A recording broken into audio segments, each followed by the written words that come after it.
All right, FTWG episode 40. Hit The that return of like Jayson Dagner. and What's up, man? subscribe. How you guys doing? We're doing Good. good. Yeah, there's always technical difficulties before dealing with Zoom, but now we're just using the computer camera, so it's a lot less of a nightmare. But yeah, man. Yeah, what do you got going on? Where did we leave off? Yeah, part two. Jayson I'm on Dagner. I'm on a recovery day right now, like major. So I donated blood yesterday and they didn't get me the greatest. So I got that bruise that stays there for a couple of days. And just let my knees try to catch up from last weekend. Anthony skateboarding at 40 plus. Yeah. Yeah, you guys sent him trucks. Yep. His daughter lives in Orlando, which is an hour away from me. So I met up with him all weekend and on Tuesday. Nice. And it was just a lot of fun. It was like two kids playing at the playground again. Yeah. Is that the first time you guys met up? Yeah. Oh, okay. Yeah, it was cool. You But, were like a knee brace when you skate with your No. knees? You let it just No, flow out? because my muscles are as strong as they can be right now, Yeah. as much as my body will allow. So the strength and support around them is great. It's just because that's all I've been working on. It's just the inside of the knee, the joints. So I have a lot of erosion from the damage of that accident. I don't just have inflammation. I got, my bones are being chewed daily. Don't they have replacement knees? They do, Yeah. but I'm not going to be able to do the things that truly make me feel the way that I feel when I do the things that I like to do with the artificial knees. Like, I've talked to way too many people that have had it done, and they tell me it's the biggest regret ever. Really? They still have the pain. They're less functionable because it's just it's not your fucking knee. You're chopping away a piece of the processor of the body. I have a feeling, every time I talk to somebody who's had knee surgery, they always regret it. And like, Yeah. I got torn meniscus. I'm pretty sure. I've never gone an MRI, but my knee Yeah. locks. It will lock, and then I have to straighten it out, and it makes this big popping sound. Oh, And then yeah. After that, I'm like sore for a couple days, and then I kind of get it going again. And Yeah. I get Yeah. on, A lot like, of those, slant board. a lot of the tendons, they heal quick. Those small fiber muscles, they'll heal quick, but it's like the scar tissue tearing over and over Yeah. is what I got to deal with on the daily. So it's it's not that bad, but today I'm still feeling it from the weekend, and I'm trying not to skate until Saturday, and all I want to do is skate. I woke up this morning and it was like, oh, I shouldn't do it today. I'm still feeling it, but I know I could just go push and feel good. But it's like addiction. You can't just do one small thing and feel good every once in a while. You have to chase it and constantly feel good. So it's like anytime I get on my board, it's like, even though I'm trying to like keep it mellow, sometimes it can turn into a battle because I get all this in my head. And it's like, okay, I can make this work and build this puzzle and do it. And next thing you know, I'm chasing like 6 tricks in a row where I should have just left off at one. You can't just do one line. Exactly. I meant a skate line, Yeah, exactly. It's like I want to keep going and chasing the feeling. So it's like that with skateboarding. Like, you do one small trick, it leads into another small trick, and next thing you know, you've got this song that you just made throughout the whole skate park that's 3 minutes long, and you never touch the ground. Like, that's the kind of symphony I like to play when I feel my best.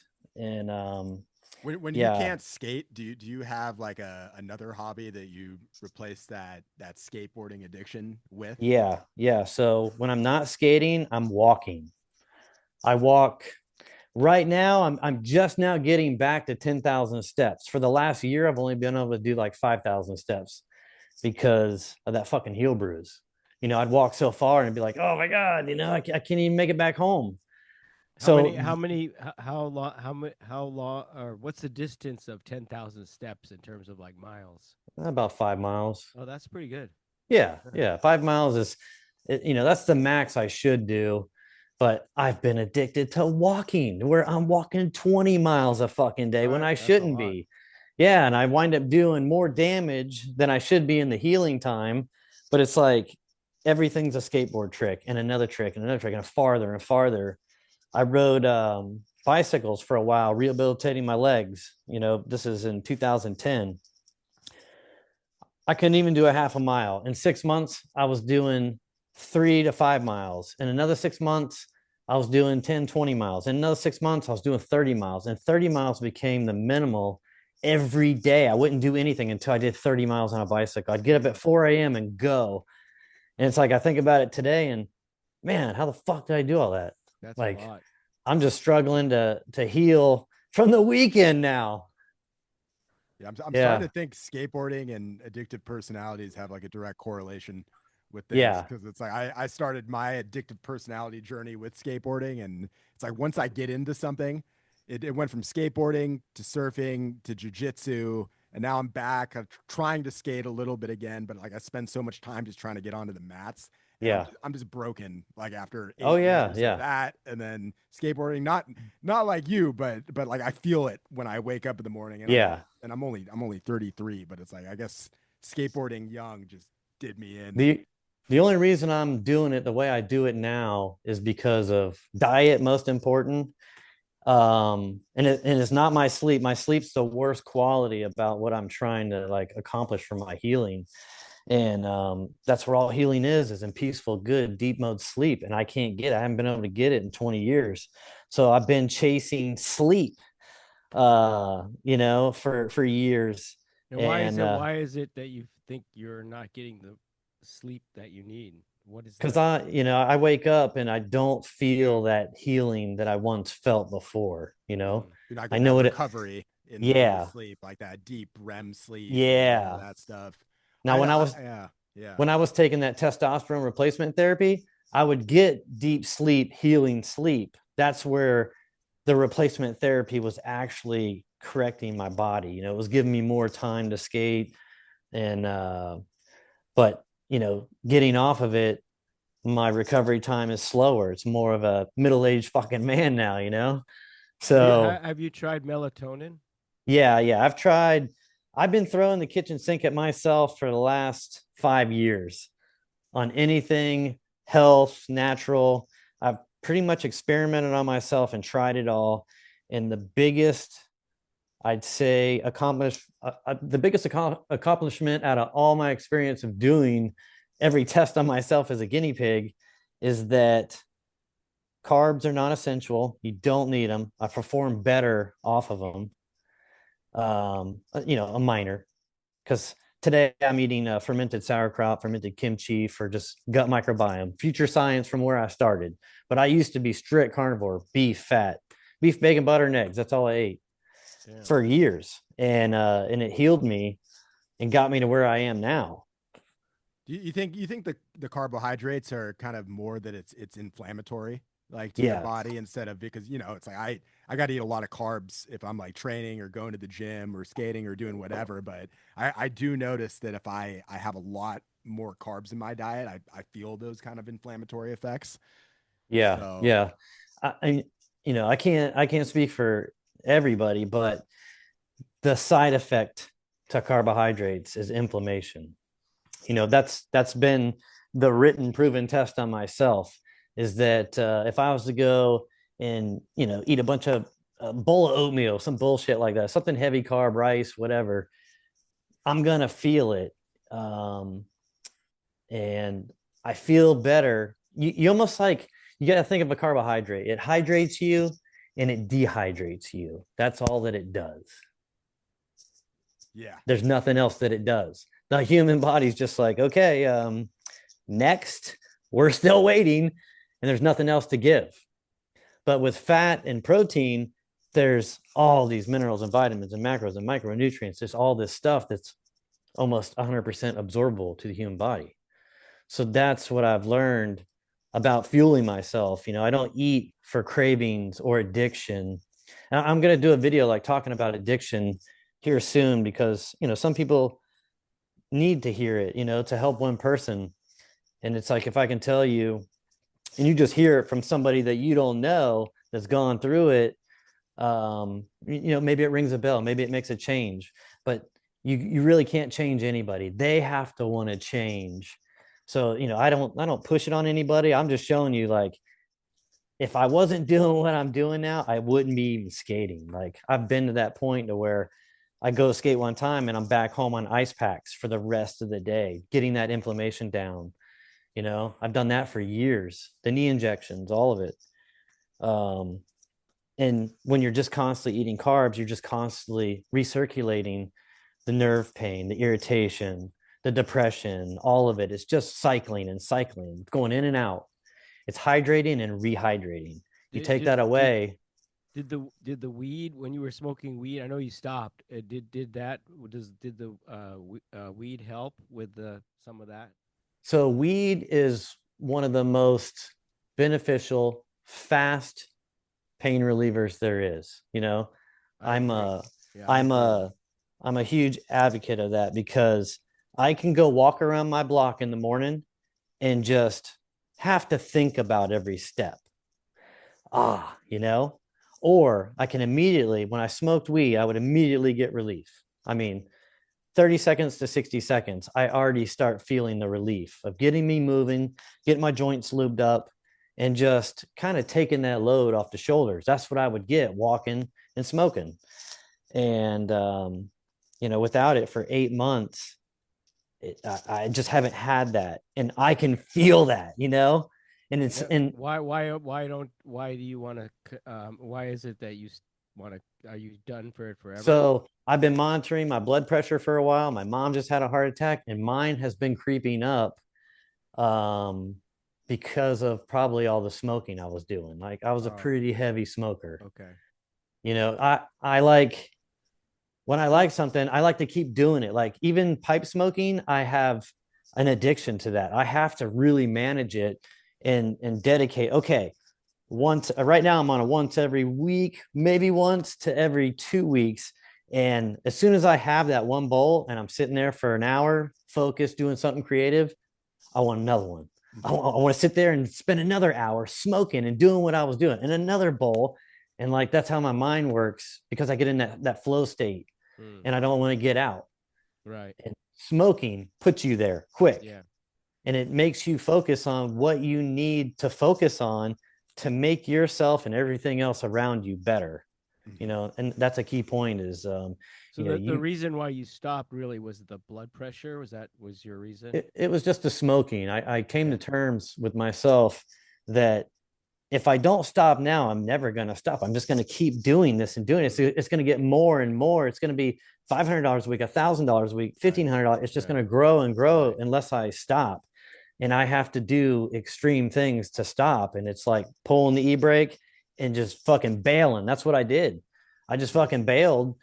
And so for 8 months, I haven't had that, Mother Earth relief, which I do indeed miss, dearly.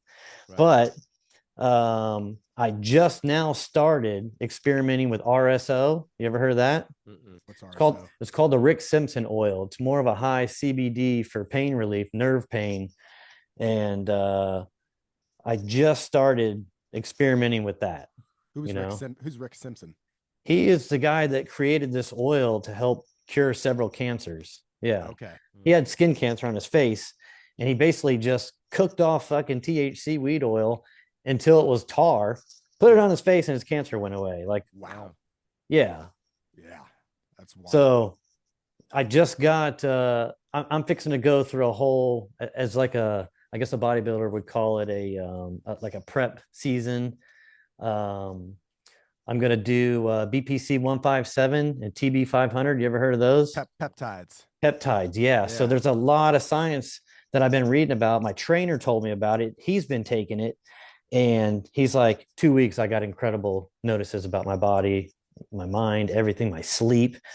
So I'm just like, sign me up where I get it. It's a Wolverine peptide, right? That's what they call it. Yeah, I've been looking into that stuff. Yeah, I'm really interested. Let me know how that goes. Yeah, so I'm on day 2 of starting that, and my birthday is November 25th. So all I want for my birthday is to feel the best that I can at 49, and I'm going to the beach side of Florida, and I'm gonna try to hit as many parks and street spots as possible in a 4-day span. And I want to be able to do it every day, all day, that's the kind, well, I know I'm not going to be able to do it all day, every day, but I would like to be able to do it the majority of the time that I'm there, because I know that I have a limited time with these legs, and I'd rather be able to get it now than when I'm not going to be able to get it.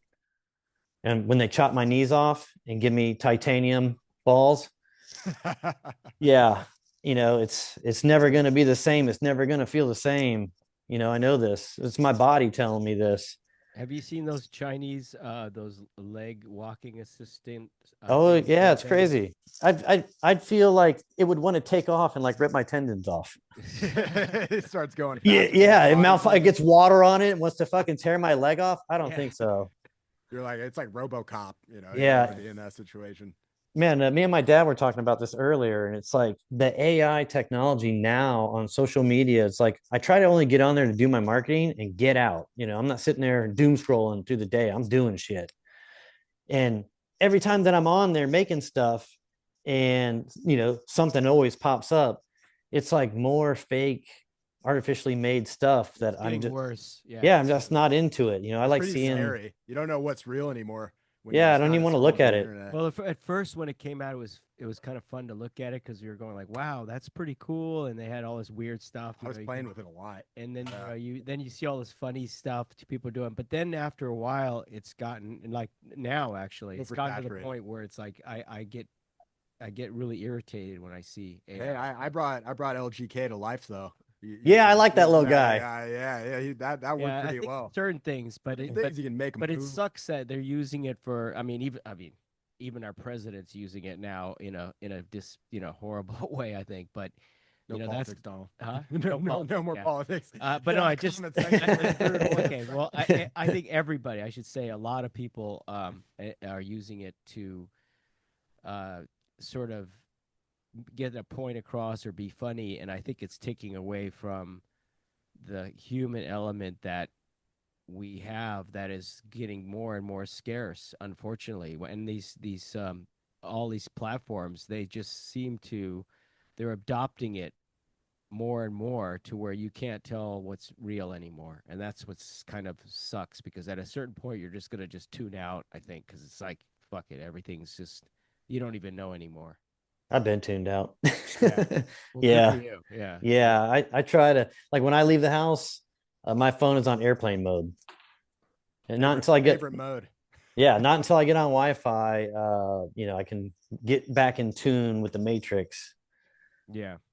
But like today, took my mom. My mom's walking a mile easy now. Took her for a walk, and no cell phone. Most people are all walking in front of us like this. And like our phones are in the car, like we're enjoying one another's time, not thinking about anything what's going on out there, just thinking about us and this beauty.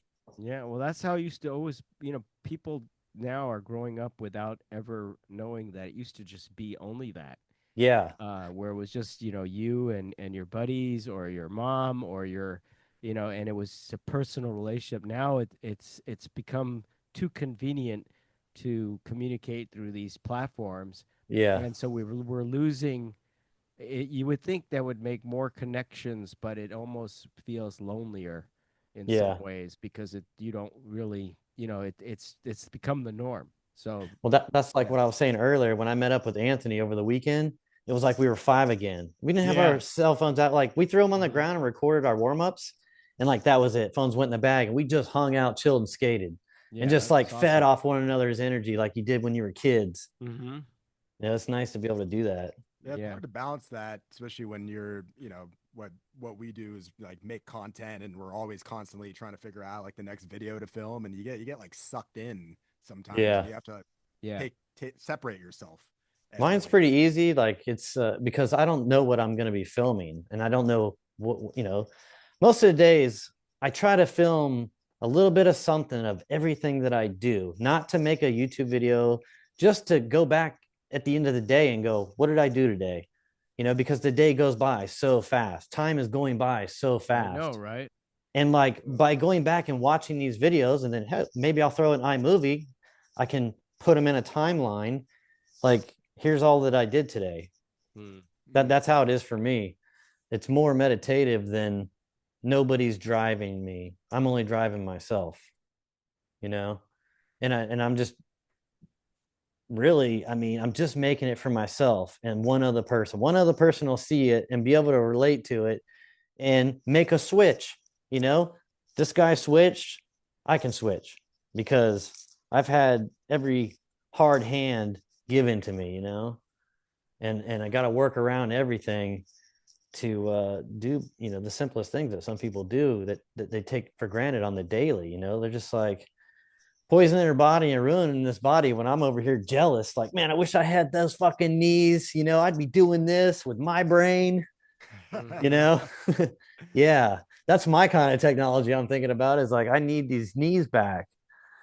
And Well, that's at a certain point, though, I think there will be replacement parts for the body, like knees, that will only get better and better with time because you've got I mean, I, potential breakthroughs. That's one thing where AI might be able to help us is that it may have solutions for those for medical things down the road, and then as the technology gets better with science and a lot of these like what's that stem cell or whatever, then yeah. there may be a point where you might be able to get replacement limbs and joints that are maybe even better than what we have. I think luckily right now, just like recovery tools have just hit this amazing stride. I think in the past 10 years, This so there's this is so the many. house of recovery. Yeah. Yeah, and I'm super interested in all that stuff because it's like at a certain point you gotta be like, okay, do I start doing this now Yeah. as I get older? And it's like I almost wish I started doing all those little things earlier, I like mean, keeping up with mobility and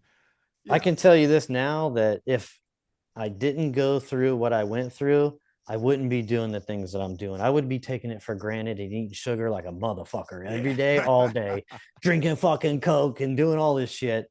And I just can't because I've done it and I know where it's going to take me and I don't want to go back there. I can only go the other way. Right. So I'm just trying to find, you know, I'm trying to hitch a ride to just get the most out of the rest of my life at this point, you Right. know? That makes sense. What like sugary thing do you miss the most when you're younger? I'd say my favorite go-to fucking crack addict fucking snack was a Little Debbie. Oh, The Christmas cakes, yeah, number one. little Like Debbie's.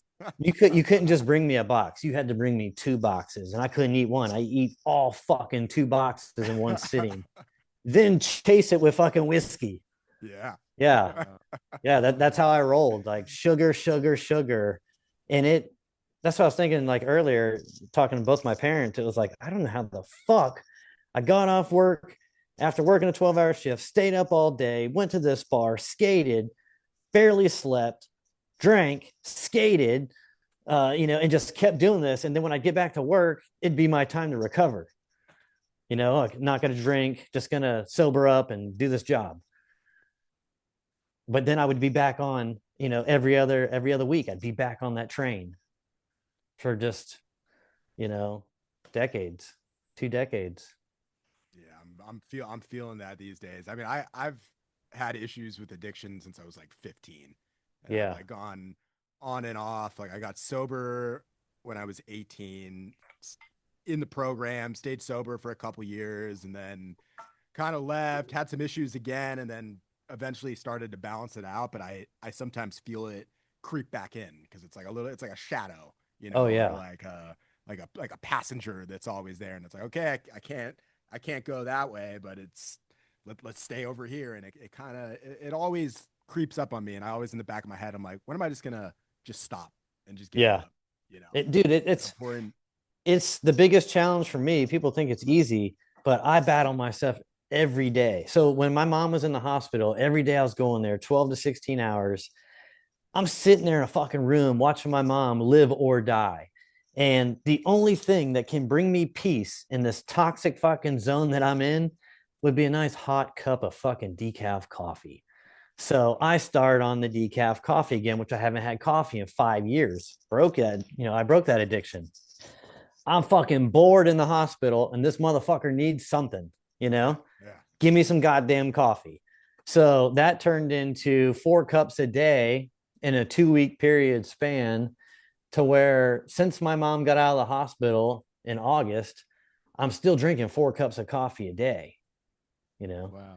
And I went from decaf to sometimes slipping a little caffeine in just to get that robust flavor. You know, that's the flavor I chase. The most tire store flavor of coffee you could get. That's what I like. Mm-hmm. Just fucking dark, dirty, and earthy. Black. Oily, dark black. Yeah, that's how I like it. Yeah. And I just like to sip it. And now I sip it and walk instead of smoke and walk. Yeah. You know, that's the addiction. It's like it gives me that little bit of peace to just give me that oomph of motivation to keep walking, you know? If I tell myself now, it's like, oh, well, we're not getting a cup of coffee. Fuck this walk. This walk's going to fucking suck. I don't have my fucking coffee. You know, that's where I'm at right now. If I quit coffee, I got to deal with this for myself. I can't take a shit without reading something or being well, on my phone. I've learned a lot on the toilet, let me tell you.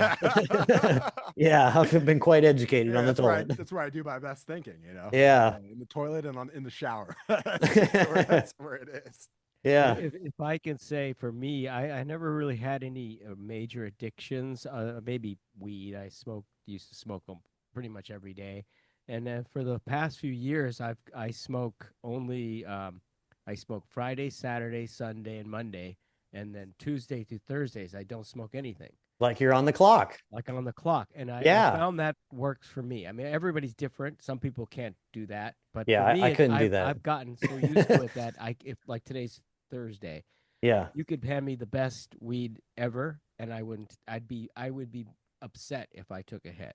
Yeah. And see, I feel that, and I don't want that on myself, because that feeling of discipline we give to ourselves is kind of like our kryptonite. It's our worst feeling, and we do it to ourselves. Yeah. But you know, my rationale is that, you know, there are certain things I like, and rather than completely lose them in my life, if I reward myself, I look at it as like come Friday, tomorrow, yep, I'll be like, oh, I earned this, you know, and so it makes it that much better. But makes it more enjoyable. It makes it more enjoyable, and so I've also got my routine down where it's like when I'm doing that, it's my creative days. It's more creative, and then like today and Tuesdays and Thursdays, I've got to get shit done. You know. Yeah. So I've kind of learned to balance. That's how I deal with it. Yeah. But for me, also, I have a lot of aches and pains. I mean, I'm older than both you guys. Yeah. I've heard about all your injuries too. I've had surgery on every limb of my body at least once. So I use it as, rather than take painkillers, that's what I use, you know? So that's what I was using. And it was the only thing that worked. And I did that to myself. I fucking just stripped it away on strict discipline and habit. And I proved to myself that I could do it. But it's like, now, if you were to give me a gram, I'm going to go roll this fat blunt in this cigar leaf. And I'm going to walk around my neighborhood and I'm going to smoke the whole motherfucker and enjoy every puff as slow as I can. Of course. Yeah. And I'm going to have the best day. I already know it. But I'm going to have to do that every day, all day, every day for the rest of my life. And for me, I could feel just the amount of smoke I was doing was causing cardiovascular early harm for myself. You know, so you can't it's difficult for you to like monitor your amount. Like you can't just say, I'm going to do it. No. Nah. Yeah, I tried. I tried. I know a lot of people are like that. It's all or nothing. Because I can go like 30 days full discipline, working out, just drinking water, eating healthy, and then I get to that 30-day mark, and then it's a reward. Reward time, and then my reward is like, I want it all. I want it all. So it's welcome to addiction. Yeah, it's tough, and I'm still trying to balance all that out. But as I get older, I realize I might not be able to balance anything out. Here's what I can tell you is that you just got to get addicted to everything in order to learn from it, you know? Yeah. And if you don't learn from it and it's got a hold of you, you got to get control of it. And you're the only one that can get control of it. You 100%. know? Yeah. I've been slapped in the face so many times. It's like, maybe I need a couple more. Yeah. And, so like on Halloween, the 31st will be my 7-year alcohol-free addiction, you know, Good. Here's my coin. Look what I did for 7 years. I didn't drink alcohol. Okay, that's all that it is to me. There's nothing else. It's like, this is all I did. I didn't do it for 7 years, and I feel incredible. Well, I haven't had a bad experience. That's the worst of them, I think. It is. Yeah. It's the number one, and it's the only reason. Like, I like to keep it as the challenge. Like, I look forward to October 31st because it's like, oh, bam, another year without this bullshit wrecking me, because it was the main thing wrecking me. Everything about me. That's a wrecker for sure. Yeah.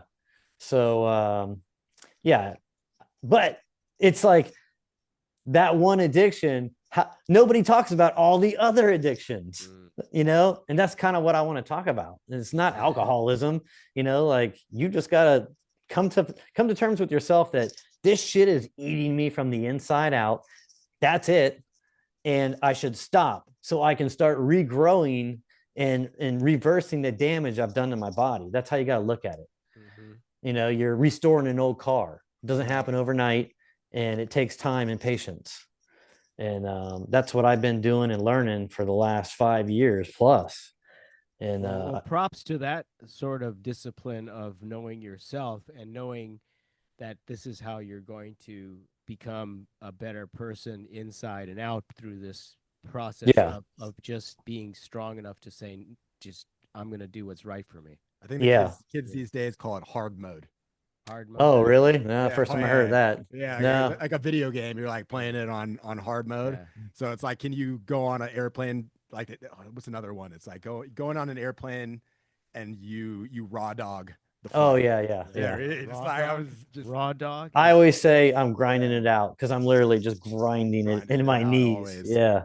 24/7.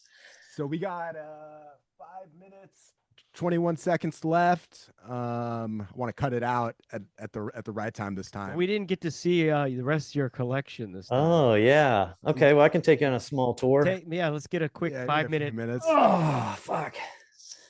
Okay, here, I'll show you one thing I've been doing. Let me see if I can turn this camera around. Let's see here. I don't know. I don't even know if there's not a camera on the other side. So I'm just going to turn you around. There we go. Yeah. Okay. You're on my chest. So you're my eyes.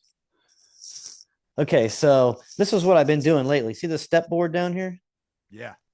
Yes. I've been getting on here. This is what's been helping my plantar fasciitis. It stretches from the back of the calf all the way up to the hip.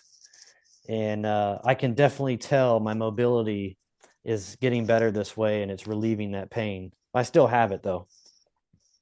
But this is the only thing that's been working until we see if that BPC 157 works. What's your most collectible? What if you had to say one board is your holy grail of all boards? Which one is it? You know, I've never really thought about the holy grail of boards in here. You know, most people would think I would pick the Volterra, the Marty McFly board, but it's really a piece of shit. The board's warped and it's all fucking twisted. That's why it's, you know, I'm going to skate it and beat it. I wouldn't skate it if it wasn't. So it's really not a prized possession. You got a fire and you got to pick one board to run out the door. Oh, it'd probably be a Chico Big Boy 9 Club right here. I'd probably take this guy. I'd have to I can't see it. Oh, hold on here. Yeah, let me see about the lighting here.